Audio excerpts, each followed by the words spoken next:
자, 여러분 안녕하세요. 오늘은 저번 시간에 말한 대로 동화 속에 묘사된 강한 여성의 흔적, 이 텍스트를 하겠습니다. 그래서 이제 이 텍스트도 이제 보면은 이제 그림 동화 관련된 내용이 좀 나옵니다.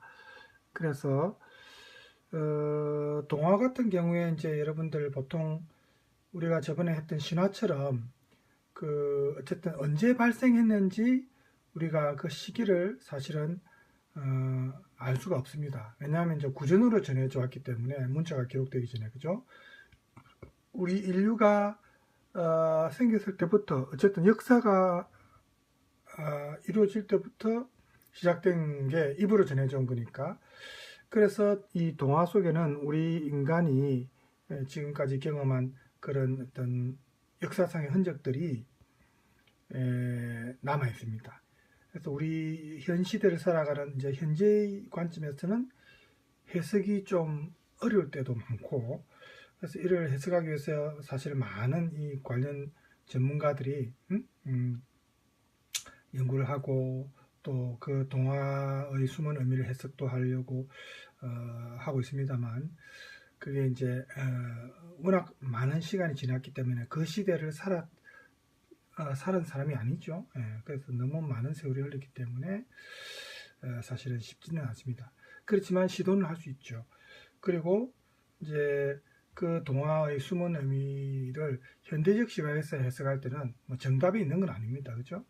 그래서 우리가 이제 이 텍스트에서는 이제 동화에서 남성과 여성이 이제 주로 가부장적 사회에서는 남성이 이제 중심 인물이고 여성은 보조자 역할을 하고 신화에서처럼 그랬지만 동화에서 보면 그래도 때때로 서로 협력도 하고 물론 또 대립관계도 형성하기도 하고 그렇습니다. 그래서 그림 형제의 동화에서 여성이 줄거리의 중심에 있게 되면 그 동화를 읽어주는 그 구연자, 우리 보통 구연 동화를 할 때 구연자라죠. 구연자나 또 그 동화를 듣는 사람들의 어떤 그 관심이 어떤 등장인물들보다도 이 여성한테 쏠리겠죠. 줄거리의 중심에 여성이 있다면, 그죠? 왜냐하면 여성은 보통 남자보다 신체적으로든 육체적으로 약하다고 생각하기 때문에 여성이 그런 어떤 어려움을 극복하는 과정은 좀 더 감동적입니다, 사실은. 그죠? 그래서 이런 경우에 여성은 형식적 주인공의 역할을 남성에게 넘겨주고 뒤에서 수동적인 역할을 이제 하는 경우도 많이 있는데, 그렇게 하면서도 이상적인 주인공 역할을 또 떠맡는 경우가 있습니다. 남성이 보조자인 것처럼 등장하면서, 그렇죠? 그래서 우리에게 잘 알려진 그 그림 형제 동화에 등장하는 여성들이 이상적인 주인공 역을 맡으면서도 대개는 좀 수동적인, 그죠? 남자에 비해서 수동적인 인물들입니다. 그리고 이런 여성의 수동성이 옛날에는 좀 겸손한 여자로서 이 수동성이 겸손하고 마음씨가 좋고 또 동정심을 불러일으키고 또 남성에 대한 복종심이나 또 고통을 참아내는 인내심이나 성질성이나 예의 바름이나 부지런함이나 이런 모든 어떤 여성다움과 연결시켜서 여성의 수동성을 오히려 이제 미화하고 이렇게 했었죠. 옛날에는. 그죠? 그런데 이 그림 형제의 동화에 등장하는 여성은 비교적 이렇게 수동적 역할을 수행해 왔는데, 이러한 여성상이 널리 알려진 원인은 그 중에서 가장 큰 역할을 한 건 여러분 뭐라고 생각합니까? 예? 이 텍스트 끝에 나와요. 월트 디즈니입니다. 디즈니. 우리 디즈니 만화영화 어릴 때 여러분 많이 봤죠? 저도 어릴 때 또 많이 봤습니다만은 이 월트 디즈니 만화를 보면서 자기도 모르는 사이에 이 헐리우드 만화 영화가 이 수동적인 어떤 여성을 주인공을 한 경우가 많죠. 그죠? 그래서 이렇게 등장하는 동화를 영상을 통해서 우리가 이제 접하다 보니까 그런 어떤 여성상이 좀 고착화 되어 버렸어요. 그리고 이제 이 월트 디즈니 만화 중에서 일부는 세계적으로 잘 알려진 이 그림 형제 동화의 주인공에 등장하는 공주가 주로 이런 역할을 합니다. 수동적으로 하는 역할, 그죠? 그래서 뭐 우리가 이 만화 때문에 공주병에 걸리는 이런 말까지도 나왔잖아요. 그래서 공주는 중세 시대 여성들처럼 이 가부장의 어떤 보호나 감독권 하에 있는 그런 존재입니다. 그러니까 가부장인 아버지가 이 공주의 인생을, 딸의 인생을 좌우한다든지 이런 결정권을 가지고 있고, 예를 들면 공주의 아버지는 값진 선물을 가져오는 남자나 또 자기 나라를 적으로부터 구해주는 남자에게 자신의 딸을 마치 물건 건네주듯이, 상품 건네주듯이, 그죠? 내놓는다든지. 그러면 또 대개 공주는 아버지의 이런 권위에 저항하지 못하고 자신의 처지를 당연하게 받아들이고, 그래서 이렇게 공주가 이전에 보지도 못했던 생명부지의 남자와 결혼도 하게 되고, 아버지의 명에 따라서. 그런데 이러한 결혼에 대해서 이 그림 형제의 동화가 보면은 이게 뭐 종결의 법칙, 이제 끝나는 거죠. 얘기가 왕자와 공주가 결혼해서 행복하게 살았습니다. 이런 식으로 종결 짓는. 그래서 그들은 뭐 죽을 때까지 잘 먹고 잘 살았습니다. 뭐 이런 식으로. 이렇게 어떤 좀 어떻게 보면 상투적인 굳어진 그런 스테레오타입화라죠. 스테레오타입화된 이런 해피엔딩. 그래서 이런 게 많았다 이 말입니다. 사실은. 그래서 현실의 세계에서처럼 동화 세계에서 거의 반을 차지하는 이 여성에 대한 평가가 사실은 공정하지 못했습니다. 이때까지. 공정성이 좀 결여되어 있었어요. 물론 그림 형제 동화 여성에 대해 또 많은 지식이 있는 사람 중에 하인츠 렐레케라는 사람이 한 말이 있어요. 뒤에 볼까요? 여기 있죠. 하인츠 렐레케가 한 말을 보면, 여성은 이 세상에서 가장 어렵고 설명할 수 없는, 그렇지만 의심할 여지 없이 아주 매혹적인 현상 중의 하나이다. 이런 말을 했어요. 신비적이다 이 말이죠. 동화에서 여성의 어떤 역할이. 그래서인지 동화의 여성에 대한 연구는 과거에는 그리 많지 않았습니다. 남자 중심이기 때문에 단편적인 연구는 있었지만, 그래서 이제 우리가 보게 되는 이 텍스트는 일반적으로 알려져 있는 이런 여성상과는 좀 다른, 좀 강한 여성상을 그림 형제의 동화에서 이제 찾아볼 겁니다. 최근에 우리 그 페미니즘적 시각 과도 좀 연관이 있겠죠. 여성 해방적 시각. 언제까지 남자의 굴레에 이렇게 갇혀서 남자의 좌지우지 돼야 되겠습니까? 그죠? 이제는 예전처럼 맨손으로 농사를 짓고 근육이 중요한 역할을 하는, 육체 노동이 중요한 역할을 하는 그런 시대는 아니지 않습니까? 그죠? 이제는 시대도 많이 바뀌었기 때문에 그래서 시각도 많이 달라져야 됩니다. 그래서 우리 텍스트에 보면은 이제 본론 첫 번째 보면 강한 여성해가 나오는데, 그림 형제 동화에는 수동적인 약한 여성들만이 사실은 존재하는 게 아니고, 저번에도 얘기했다시피 때로는 자립적인 그런 여성들도 나옵니다. 그리고 자립을 넘어서서 또 강한 여성상도 나옵니다. 그 대표적인 작품들 중에 하나가 우리가 알고 있는 작품 중에 이 라푼젤이 있습니다. 물론 말렌 아가씨나 다른 작품도 있습니다. 하지만 라푼젤이 이게 또 이제 디즈니에서 만화 영화화 되는 바람에 사람들이 많이 알려졌죠. 말렌 아가씨 작품에서는 말렌 아가씨는 신분이 공주지만 라푼젤은 시민 계급의 딸입니다. 그렇지만 강한 여성으로 이제 등장합니다. 신분과는 관계없이. 이 라푼젤에 대해서 한번 내가 찾아놓은 영상이 있는데 우리가 내용도 한번 이해할 겸 볼까요? 자, 라푼젤 동화를 한번. 즐거운 동화 채널 아디사바바 라푼젤. 그 마녀는 아이가 있다면 만날 수 없었기 때문에 너무너무 슬펐죠. 그 마녀는 아이가 있다면 마녀의 은밀한 비밀과 힘을 모두 주고 싶어 했어요. 어느 날 마녀는 이제부터 태어나는 첫 번째 여자아이는 자신이 키워야 할 운명이라고 생각하고 납치하기로 결심했어요. 사악한 마법을 온 세계를 장악할 것이다. 마녀가 사는 곳과 멀지 않은 곳에 농장 일을 하며 살아가는 한 부부가 있었어요. 어느 날 남편은 엄청난 소식에 놀라게 되었죠.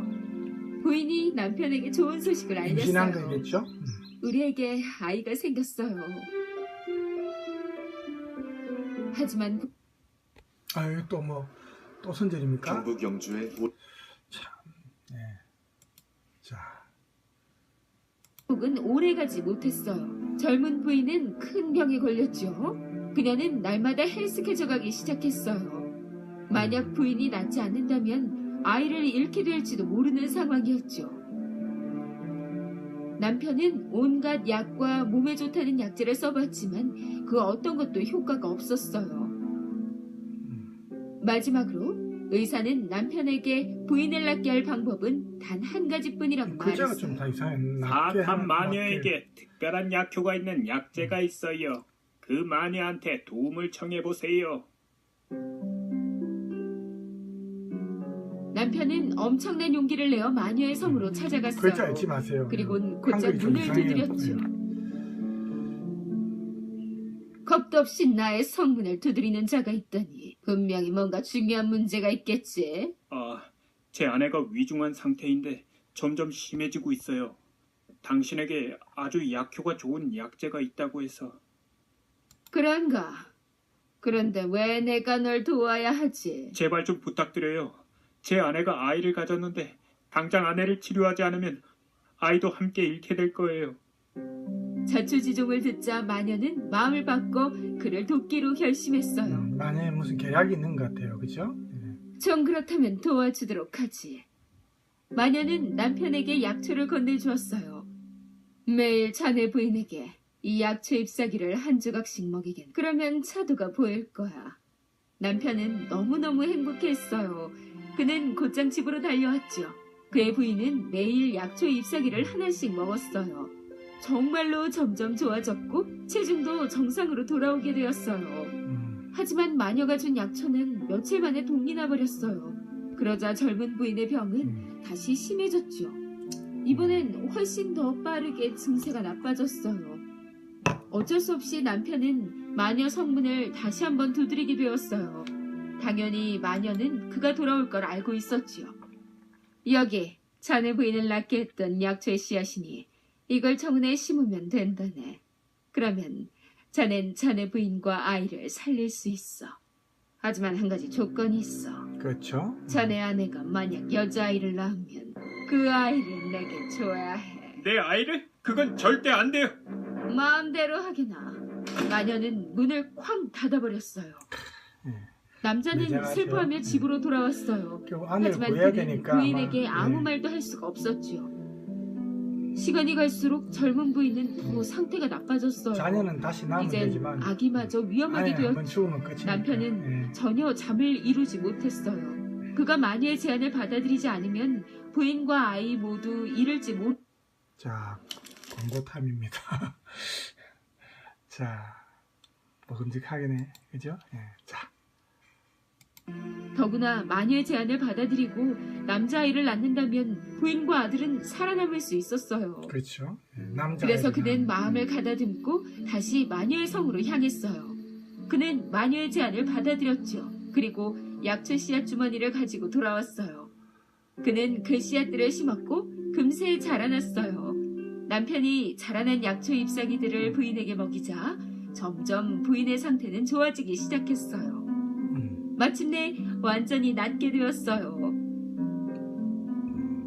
그리고 건강하고 예쁜 아이를 낳았지요. 예.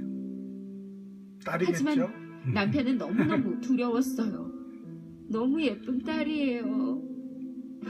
같은 날 왕의 궁전에서 성대한 축하 행사가 열렸어요. 여왕이 왕자를 낳자 왕은 너무나 기뻐했어요. 왕자는 장차 왕의 뒤를 이어 나라를 이끌 것이기 때문이었지요.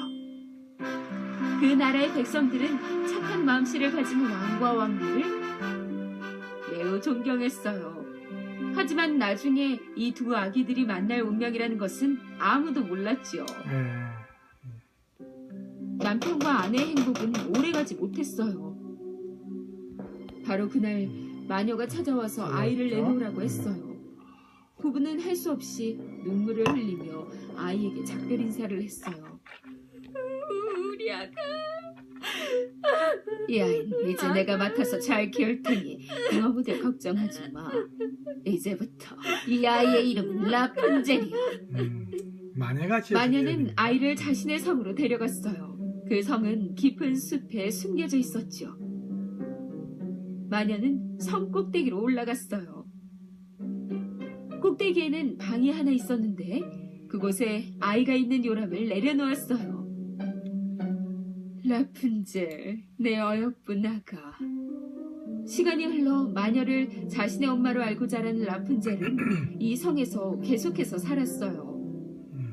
라푼젤은 낮 동안에는 성에서 내려와 앞들에서 놀기도 했지만 그렇죠? 저녁 시간에는 성 꼭대기에 있는 작은 방으로 돌아갔어요. 성에서 이제 오르락내리락 하면서 삽니다. 마녀는 라푼젤의 금발을 절대 자르지 않았어요. 그래서 머리가 너무 매일매일 라푼젤의 긴 머리를 빗겨주었죠. 나중에 보면 머리가 또 이 작은 소녀 또한 마녀의 빗질을 좋아했어요. 마녀지만 이제 자기 딸처럼 애지중지하죠. 딸을 못 낳으니까. 라푼젤은 뭐 어머니가 마녀인지 모르니까 어쨌든. 시간이 흐르고 라푼젤은 어느덧 자라서 숙녀가 되었어요. 숙녀인데 어느 수녀라고 날 성으로 돌아온 마녀는 이상해. 라푼젤을 불렀어요. 라푼젤, 나의 딸아, 너의 황금 머리카락을 내려다. 라푼젤. 자, 또 선전이네. 자, 이 머리카락이 나중에 보면 사다리처럼 그 역할을 합니다. 머리카락이 타고 올라가고 내려오고 이랍니다. 보세요. 내렸어요. 그녀의 머리는 이제 성 바닥까지 닿을 수가 있었죠. 아, 너무 좋구나. 마녀는 성의 계단으로 올라갔어요. 그리고는 계단 끝에 서서 마법 주문을 외우기 시작했죠. 그러자 갑자기 계단들이 흔들리며 사라지기 시작했어요. 이 세상에 있는 어떤 주문도 이제는 아예 다시는 이 계단들을 만들지 못할 거야. 혹시나 라푼젤이 떠날까봐 원전 봉쇄해버리는 거예요. 호기심에 무슨 일인지 모두 지켜본 라푼젤은 다시는 성 밖으로 나갈 수 없다는 것을 알게 되었어요. 마녀는 매일 라푼젤의 머리카락으로 성 밖으로 내려왔고 저녁에는 라푼젤의 머리카락에 매달려 성으로 다시 들어갔어요.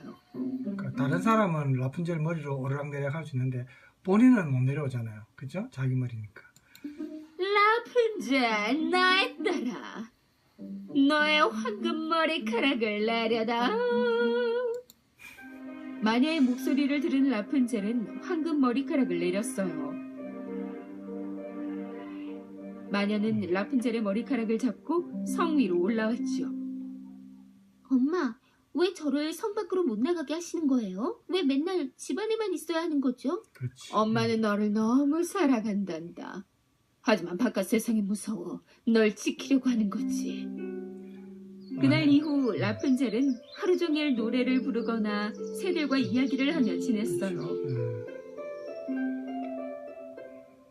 왕의 궁전 이야기로 잠깐 가볼까요? 같은 시기에 태어난 이제 여기는 남자죠, 왕자. 예. 라푼젤과 같은 날에 태어났던 왕자도 역시 자라서 청년이 되었어요. 이젠 늙고 병든 왕은 자신의 아들인 왕자에게 그의 왕관을 물려주고 왕자가 공주와 결혼하여 손주를 낳기를 바랐어요. 많은 공주님 또 할머니는 홀로 자, 왕자는 그가 사랑할 신부감을 찾지 못했어요.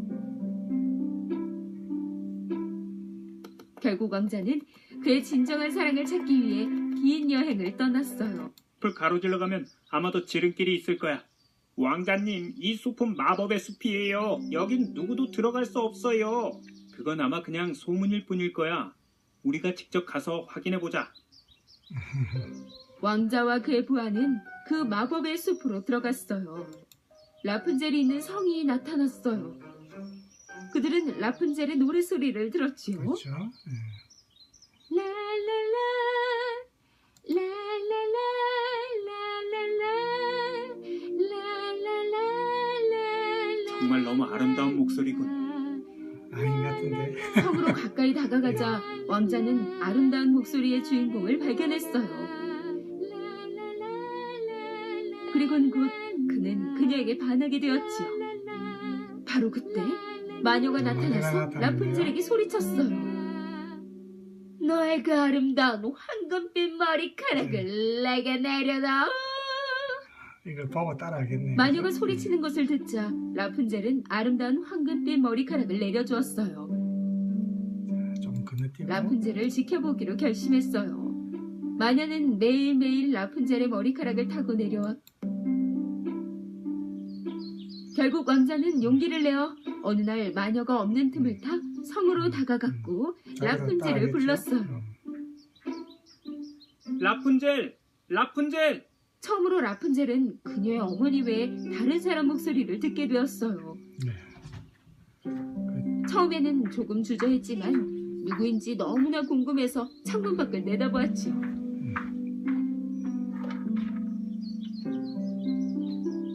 성 아래에는 그녀를 쳐다보고 있는 한 청년이 보였어요.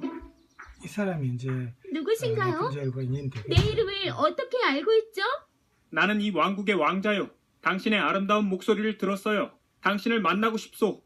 낯선 사람들과 이야기하면 안 돼요. 어서 돌아가세요. 난 나쁜 사람이 아니에요. 약속할게요. 그저 당신과 이야기하고 싶소. 그럴 수 없어요. 계단이 없는걸요. 그때 마침 라푼젤은 그녀의 어머니가 성 쪽으로 오는 것을 보았어요. 저기요, 여기서 어서 나가세요. 어머니가 당신을 보면 안 된다고요. 왕자는 재빨리 나무 뒤로 숨었어요. 마녀가 성에 도착해서 소리쳤어요. 여느 때처럼 라푼젤은 황금빛 머리카락을 내렸고 마녀는 머리카락을 타고 올라갔어요. 왕자는 매일같이 찾아왔어요. 그들은 이제 친구가 되었죠. 왕자가 결코 나쁜 사람이 아니란 걸 안 라푼젤은 황금빛 머리카락을 성 아래로 내려주었어요. 왕자는 그녀의 아름다운 황금빛 머리카락을 타고 올라갔어요. 라푼젤은 몹시 흥분되었어요. 그녀는 마녀 외에는 그 어느 누구도 그렇죠. 본 적이 천남도 없으니까요. 아닙니까? 네. 싱크대에 부착하는 청소기 웰릭스 음식물 청 또 선정이 또 선정이 하나 더 해야 되네요. 김연아 같은데요? 맞나? 자, 가 바로 그녀 앞에 도착했어요. 왜 어머니가 이런 감옥 같은 성에 가둬놓는 거죠? 어머니는 제게 바깥 세상이 너무 위험하다고 하셨어요. 저를 보호하시려는 거예요. 그건 정말 말도 안 돼요. 세상에 어떤 어머니가 자신의 딸을 이런 곳에 가둬놓죠? 네, 세상은 위험해요. 맞죠? 그건 사실이에요. 하지만 아름다운 곳들도 분명 넘쳐나요. 라푼젤은 왕자가 말한 것이 사실인지 너무나 궁금했어요. 더구나 바깥 세상을 구경하고 알아가는 건 그녀가 정말로 바라던 일이었으니까요. 마침내 라푼젤은 왕자님과 함께 달아나기로 결심했어요. 그날 밤 마녀가 성으로 돌아왔어요. 라푼젤의 머리카락은 마녀를 위해 성 밑으로 내려와 있었죠. 라푼젤이 내가 오는 걸 봤어. 알아서 머리카락을 내려줬네. 성으로 올라간 마녀가 무엇을 보았을까요? 라푼젤의 머리카락은 잘라져 금속 조각으로 묶여 있었어요. 그렇네요. 네. 라푼젤은 어디에도 보이지 않았죠. 이제야 마녀는 라푼젤이 달아났다는 것을 알게 되었어요. 라푼젤은 그녀의 머리를 직접 잘라 금속 조각에 단단히 매단 채 왕자와 그렇게 함께 타고 내려가네. 자신의 긴 황금빛 머리카락을 이 잡고 방법이 성에서 있었는데. 내려올 수 있었던 거죠. 그렇죠. 네가 감히 날 배신하다니! 그 사이 왕자와 라푼젤은 그렇게 마법의 숲을 떠났어요. 사실 숲이 마법에 걸렸다는 것은 마녀가 지어낸 것이었죠. 그렇죠. 왜냐하면 외부인이 마녀는 아무도 라푼젤을 찾길 원하지 그렇죠. 않았으니까요. 그러게 하기 위해서. 라푼젤과 왕자는 마침내 성에 도착했어요. 왕자는 라푼젤을 왕과 왕비님께 데려갔어요. 왕은 그 어느 때보다 건강한 모습으로 그들을 맞이했어요. 아버지 정말 건강해 보이세요. 이게 어떻게 된 거죠? 약초를 먹고 건강해지셨단다. 그걸 무엇이라 불렀더라? 그래 맞아, 라푼젤. 라푼젤? 왕자는 왕과 왕비에게 그동안 있었던 일들을 이야기했어요. 그리고 왕은 왕자에게 한 늙은 부부가 약초를 왕에게 가져다 주었고 악한 마녀가 그들의 딸이 태어난 날 약초의 대가로 딸을 데려가 버렸다는 이야기를 해주었어요. 네, 자초지종을 다 얘기하네요, 그죠? 네, 그래서 왕자와 라푼젤은 늙은 부부의 집으로 찾아갔어요. 이제 진짜 엄마 아빠를 부인은 만나게 황금 되는데, 머리카락의 소녀를 보자 빼앗겼던 그녀의 소중한 딸 라푼젤이라는 것을 알아차렸죠. 닮았죠? 내 딸아. 우리 좀 많아지만 내 딸, 내가 너를 결국 찾아냈구나. 그동안의 진실을 모두 들은 라푼젤은 이제 정말로 진짜 부모님을 만나게 되었어요. 네, 많아지만 얼마 뒤 감성적입니다. 라푼젤과 왕자는 결혼식을 올렸어요. 그렇게 그들은 영원히 행복하게 살았답니다. 자, 뭐 하여튼 어쨌든 끝은 해피엔딩입니다, 그죠? 동일하네요. 그래서 이런 우리 그림을 좀 보면서 합시다. 어쨌든 간에 이 라푼젤 내용도 물론 끝은 해피엔딩이지만 나약한 여성은 아니죠. 자기 물론 이제 왕자가 어느 정도 시발점은 됐지만은 그죠? 스스로의 결정에 의해서 도피를 하게 되고, 그래서 이제 이 라푼젤은 시민계급의 딸이고 말렌 아가씨는 아까 공주입니다. 신분이 다르지만 신분과는 무관하게 어쨌든 마적 능력이나 지식을 소유하고 있습니다. 라푼젤 같은 경우는 지적인 면도 있지만 그 머리카락을 이용해서 또 그렇게 한다는 게 예사롭지 않죠. 일반인들과는 좀 다릅니다. 그래서 우리 텍스트에도 나와 있지만 이 외에도 보면은 어린이 가정 동화, 이제 KHM 이거는 어린이 가정 동화란 말입니다. 여기에 보면은 뭐 별별 털복숭이 이런 동화에서도 그렇고, 여기서도 보면 목표 없이 성을 떠날지라도 낮은 신분 상태에 있을지라도 그 위치가 아가씨는 신분이 낮은 상태입니다. 이러한 마적 능력과 지식의 도움으로 자신의 위치를 상승시킬 수 있다. 신분 상승을 가져오는 거죠. 그래서 여성이 이렇게 이제 마법을 이해할 수 있는 경우는 또 다른 동화에도 나옵니다. 오누이라는 동화, 독일어로 이제 브리드햄 und 슈베스트렌 이렇게 돼 있는데, 이게 남자 형제, 여자 형제, 영어로 치면 브라더 시스터입니다. 그래서 이 오누이라는 이 동화에서도 이제 그런 게 나오고, 또 우리가 아는 헨젤과 그레텔에서도 그레텔이 마법을 사용할 줄 압니다. 그레텔이 마법을 사용해서 오리를 움직여서 이 세상과 저 세상을 갈라놓는 커다란 물을 건너는 그런 내용이 있거든요. 그래서 이런 게 보면 여성도 완전한 모습으로 강한 여성상을 뭐 완전한 강한 여성상은 아니지만 비록 그림 형제의 동화 속에서 이런 강한 여성의 모습이 어쨌든 흔적으로 남아 있는 경우들이 이제 왕왕 있습니다. 그래서 이제 그 중에 이제 사례를 우리가 하나씩 볼 건데, 먼저 지배자로서의 여성이라는 경우인데, 그림 형제 동화에 지배자로 등장하는 여성도 발견됩니다. 12오빠라는 그 동화에서 보면은 왕이 부인한테, 왕비한테 말하는 내용이 있는데 한번 볼까요?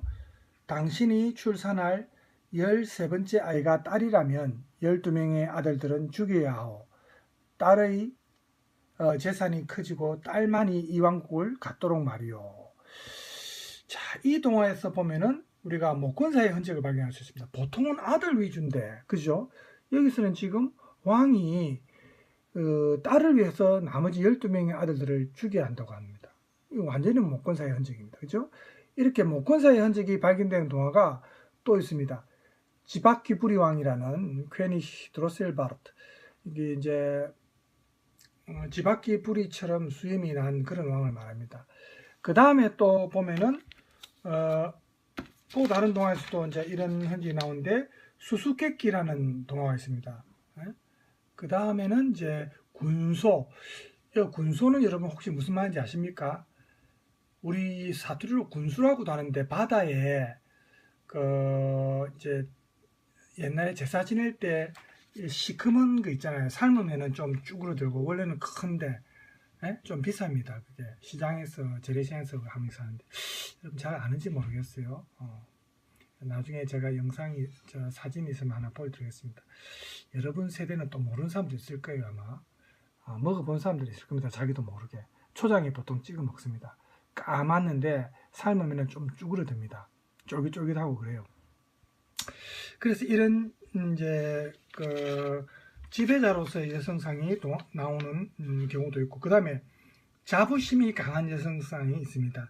그림 형제 동화에서 자부심이 강한 여성은 아무래도 남자에 비해서 좀 긍정적으로 평가 안 받습니다. 여성들은 좀 순종하고 예의 바르고 조용한 걸 이제 여성답다고 선호했으니까 긍정적 평가를 못 받는데, 일반적으로 그림 형제 동화에서 공주들은 대체로 아름답게 나오죠. 그래서 이제 이 아름다움도 표현을 한 예를 보면 굉장히 과대하게 이제 표현하죠. 보세요. 소원을 말하면 이루어지는 옛날에 한 왕이 살았다. 그 왕의 딸들은 모두 예뻤다. 그런데 막내딸은 그렇게 많은 것을 본 태양조차도 그녀의 얼굴을 비칠 때마다 감탄할 정도로 아름다웠다. 그렇죠. 아주 진짜 너무 지나친 표현입니다. 그렇죠? 그래서 공주병을 조장하는 표현 같아요. 어쨌든 이런 그림 형제의 동화에서 아름답다는 말은 외모뿐만 아니라 심성도 아름답다는 의미도 또 있습니다. 대사에서 보면 이런 말이 있습니다. 한 과부에게 딸이 둘 있었다. 그 중에서 한 딸은 예쁘고 부지런했고 다른 딸은 못생기고 게을렀다. 얼굴이 못생기면 또 게을러요. 예쁘면 부지런해요. 이게 외모와 심성을 그죠? 같이 이렇게 해놨는데, 이렇게 어쨌든 그림 형제 동화에서는 외적인 어떤 특징이 내적인 특성하고도 거의 일치합니다. 응? 마치 규칙처럼. 왜냐하면 이제 동화가 좀 우리가 어떻게 구상을 할 때, 그죠? 아름답다라고 말하면 그것은 모든 긍정적인 그 어떤 성격, 긍정적인 특성을 전부 총합 모아놓은 거예요. 좋다, 상징적인 겁니다. 그러면 얼굴도 예뻐야 되고 심성도 고와야 되고. 그런데 이제 지배자로서의 여성이나 자부심이 강한 여성이 등장하는 동화에서는 이 규칙이 이제 적용 안 됩니다. 그죠? 외모하고는 상관없다면. 그래서 이런 여성은 예쁘지만 자부심이 강하면서 또 거만하기도 하고, 그래서 지배자로서의 여성과 이 자부심이 강한 여성은 예쁨에도 불구하고 부정적인 내적 특성이 또 나오는 경우도 있습니다. 그래서 이런 여성의 내적인 특성은 결국 남자들이 지배하는 부권사에서 여성에게 요구되었던 그 겸손이라는 미덕과는 완전히 반대되는 거죠. 그래서 자부심이 강한 여성들이 등장하는 그림 형제의 동화들에서 이들이 어떻게 묘사되는지 한번 봅시다. 자, 먼저 첫 번째 작품은 아까 말했던 군소입니다. 이 군소를 잠깐만요. 제가 혹시 모르는 사람을 위해서 잠깐만요. 사진을 제가 조금 찾겠습니다. 금방 찾을 수 있거든요. 네, 찾아서 보여드리겠습니다. 군소 치면은 이게 나옵니다. 자, 제가 찾았어요. 여러분, 자, 보세요. 또 선정이 나오네요.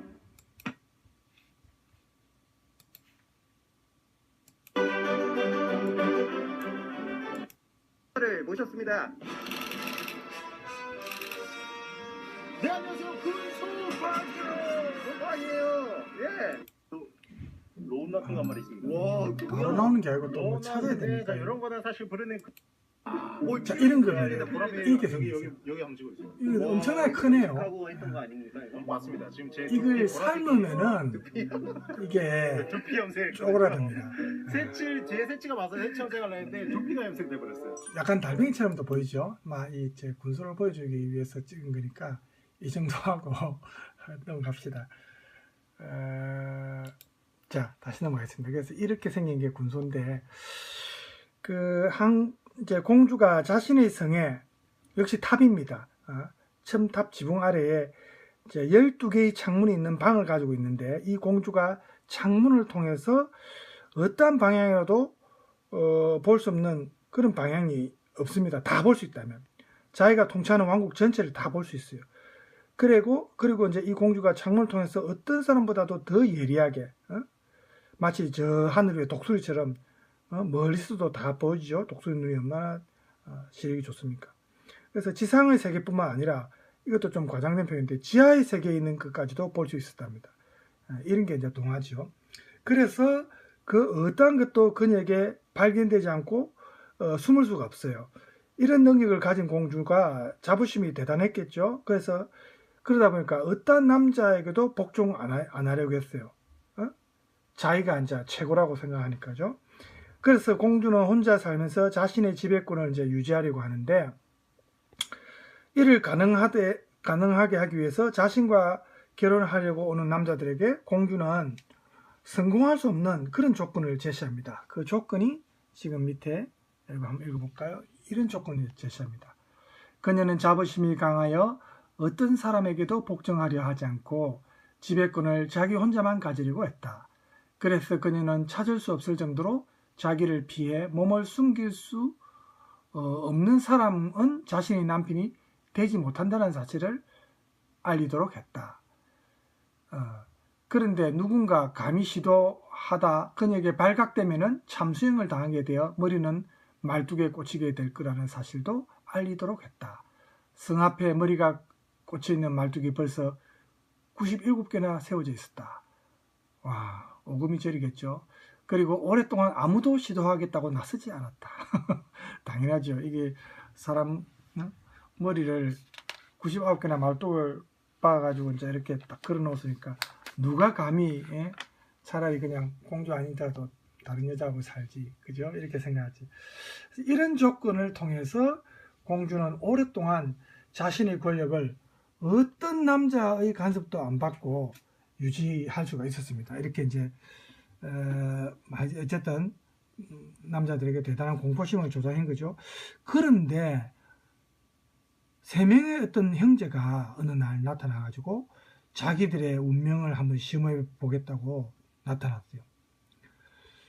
그래서 이 세 명, 자, 중간에 잠깐 끊겼는데, 그래서 이제 이 세 명의 형제가 이제 나타나가 도전을 하는데, 첫째는 석회 굴 속에 숨고, 둘째는 그 성 지하에 숨었는데, 공주는 쉽게 발견하죠.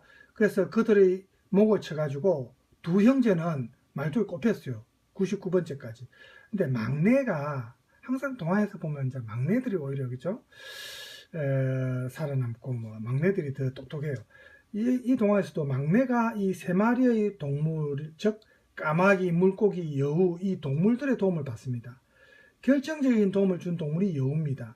시장 상인으로 변신한 여우가 막내를 군소로 변신시킵니다. 그래서 동화 제목이 군소입니다. 군소로 변신시켜서 시내에 들어가자 많은 사람들이 이 군소를 보려고 몰려들었어요. 그래 공주도 이제 군소를 보고 마음에 들어서 많은 돈을 주고 사가지고 성으로 데려왔어요. 아까 여러분 봤지만 그 군소가 좀 특이하게 생겼죠. 달팽이, 큰 달팽이처럼. 그런데도 달팽이보다는 또 시커멓게 또 조금 다릅니다. 바다에 사니까. 그래서 막내가 공주와의 숨바꼭질에서 승리한 겁니다. 그래서 이제 요 관련 결과가 이제 여기 나와 있죠. 공주는 이미 그를 기다리고 있었고 자신의 운명에 순응했다. 결혼식이 열렸다. 그리고 그는 지금 제국 전체의 왕이자 주인이었다. 그는 자기가 세 번째 어디로 숨어들었는지 그리고 누가 도와주었는지에 대해 그녀에게 결코 얘기하지 않았다. 얘기하면 안 되죠. 누구의 도움을 받아서 이겼다고 하면은 나중에 큰일 나겠죠. 이거 이제 철저히 숨겨야 됩니다. 그래서 그녀는 그가 모든 것을 자신의 능력으로 했다고 믿어서 그를 존경했다. 왜냐하면 상대방을 존경하고 자기보다 우월하다고 생각해야 이 공주는 이제 결혼할 수 있는 사람 아닙니까? 그죠? 왜냐하면 그는 자기보다 더 많은 것을 할 수 있다고 혼자 생각했기 때문이었다. 이렇게 되어 있습니다. 자, 그래서 이 군소라는 이 동화에서 이제 그 자부심이 강한 여성이 이제 등장하는 겁니다. 어쨌든 이 군소가 여러분 뭐 제 덕분에 군소에 대해서 또 알게 된 사람도 있을 겁니다. 그죠? 예. 자, 그 다음 동화로 넘어갈까요? 그 다음에 이제 수수께끼라는 다스 레첼, 수수께끼라는 이제 이 동화에도 보면은 앞에 그 군수라는 동화처럼 자부심이 강한 공주가 이 동화에서도 나옵니다. 한번 볼까요? 그들이 돌아다니다 한 도시에 들어오게 되었다. 이 도시에 아름답지만 거만한 공주가 있었다. 이 공주는 자기가 풀 수 없는 수수께끼를 자신에게 내는 사람은 자기 남편이 된다라는 사실을 알리도록 했다. 그런데 그녀가 그 수수께끼를 풀면 수수께끼를 낸 남자는 참수되어야 한다는 사실도 알리도록 했다. 풀면은, 그죠? 예. 그녀는 생각할 시간을 3일을 가졌다. 3일 동안 이제 수수께끼를 풀면 된다 말이죠. 그녀는 제시된 수수께끼를 항상 정해진 시간 전에 풀었다. 왕자가 도착해서 그녀의 대단한 미모에 눈이 멀어 목숨을 걸었을 때 이미 9사람이 이렇게 해서 목숨을 잃었다. 그가 그녀 앞에 걸어나가 그녀에게 수수께끼를 내밀었다. 그는 한 명이 아무도 죽이지 않았는데 12명을 죽였습니다. 이것이 무엇인가요? 라고 말했다. 이게 수수께끼예요. 이 사람이. 그래서 이 동화에서 왕자가 이제 풀라고 낸 수수께끼는 사실은 중세의 재판에서 중요한 역할을 한 그런 수수께끼입니다. 중세 시대는 사형 선고를 받은 범죄자를 집행할 때 그 집행하기 전에 친척들이 재판관에게 수수께끼를 하나 내가지고 재판관이 이 수수께끼를 풀지 못하면 그 범죄자가 목숨을 구하게 되는 그런 관습이 있었습니다. 이 참 완전히 자기 운에 맡기는 거네요. 그죠? 범죄자도 이렇게 해서 살아날 수 있다는 거예요. 친척만 잘 갖고 있으면, 그죠? 머리 좋은 친척이 있으면. 자, 이런 수수께끼가 바로 일명 목숨 구하기 수수께끼랍니다. 목숨 구하기 수수께끼. 그래서 여기서 목숨 구하기 수수께끼라는 것은 결국 공주가 풀지 못하면 왕자가 목숨을 구할 수도 있고 또 공주와 결혼도 할 수가 있기 때문에, 그죠? 반대로 공주가 이 수수께끼를 풀면 왕자가 이제 죽어야 됩니다. 사형당해야 됩니다. 이 수수께끼 답은 뭐겠습니까, 여러분? 네? 혹시 아는 사람 있어요? 오프라 수업 같으면 이제 여러분한테 제가 이제 이걸 수수께끼처럼 낼 수도 있는데, 그죠? 사실 어려워요. 저도 뭐 답을 보고 알았습니다. 자, 볼까요? 이겁니다. 독을 먹고 죽은 말을 먹은 까마귀가 죽었다. 이 까마귀를 먹고 죽은 것은 12명의 살인자들이다. 이게 답입니다. 한 번 더 볼까요? 독을 먹고 죽은 말을 먹은 까마귀가 죽었다. 이 까마귀를 먹고 죽은 것은 12명의 살인자들이다. 까마귀 고기도 옛날에 먹었어요. 그죠? 딱 듣고 바로 답인지 여러분 알겠습니까? 남성에게 이 수수께끼 과제, 숨바꼭질 과제, 이런 과제를 부여하는 이 여성 타입은 그림 형제의 동화에서는 좀 드뭅니다. 많이 안 나옵니다. 근데 예를 들어서 러시아 동화 같은 데서는 이런 동화가 많답니다. 그래서 러시아 동화에서 발견되는 처녀전사가 여성 해방을 실현한 여성으로 묘사되기도 합니다. 그래서 러시아 동화까지는 우리가 알 수가 없는데 어쨌든 이 처녀전사가 지배자로서 활과 무기를 사용할 줄 아는 아마존의 여장부처럼 싸움을 하고 남성처럼 말도 타고, 그래서 이 아마존의 여왕이 사는 성은 난공불락처럼 그렇게 보입니다. 여러분 아마존 여성들 알죠? 그 여자들만 모여 사는 종족인데 이웃 종족 침략해가 남자들을 강간하는 거죠. 그건 반대로. 그래가 남자들과 결합하고 나서 남자들 다 죽입니다. 그 다음에 임신해가지고 이제 애를 낳았는데 애가 여자애면은 살려주고 남자애들은 또 다 죽여버립니다. 이렇게 해서 전부 여자들만 계속해서 유지되는 거죠. 그런 이제 여성 부족이 아마존에 있습니다. 그래서 이제 여기서 나오는 이제 아마존 여전사도 아마 그런 여전사 같은데, 그래서 이 러시아 동화에서 발견되는 이 처녀 전사는 그 니벨룽엔의 노래라는 그 게르만족의 이제 신화에 나오는 얘기가 있습니다. 여기에 브룬힐트라는 여성이 있어요. 굉장히 여장부입니다. 마치 이런 인물이랍니다. 그래서 러시아 동화와 이 니벨룽겐의 노래에서 무기를 들고 싸움을 하는 지배자로서 그런 여성 타입이 우리가 방금 읽었던 동화 군소라든지 그 다음에 여기 수수께끼가 나오는 이런 여성, 그죠? 이런 여성들이 이제 이런 지배자 타입의 여성이죠. 그래서 이렇게 뭐 시대적 상황에 맞게 이야기를 어떻게 변형을 할 수는 있겠지만 어쨌든 예상을 뒤엎고 이런 예상대로는 아니죠. 그래서 이런 동화들도 그림 현기 동화에 있답니다. 그죠? 예. 자, 그 다음에는 오늘은 이제 시간 관계상 제가 더 이상은 좀 그래서 끊어야 될 것 같은데, 그 다음에 두 번째 내용은 남성에 의한 강한 여성 길들이기. 이제 강한 여성을 이 남성이 이제 그 강한 여성의 길을 끊는 거죠. 그래서 이게 이제 지바키 불의왕 같은 동화에서 나온다고 하는데, 지금 시간 관계상 이 내용을 들어가면 중간에 조금 하다가 끊어야 돼요. 여러분 한 50분에서 1시간 사이 이 내용을 넘으면은 여러분이 집중이 잘 안 됩니다. 사실은. 그죠? 그래서 여기서 제가 끊어야 될 것 같고, 다음 시간에는 자, 여기 하겠습니다. 우리 텍스트는 216쪽입니다. 텍스트는 216쪽이고 남성에 의한 강한 여성 길들이기. 지바키 불의왕 그 줄거리 동영상 제가 찾아 놓겠습니다. 자, 그럼 오늘 여러분 수고 많으셨고 남은 시간도 즐겁게 보내시기 바랍니다. 감사합니다.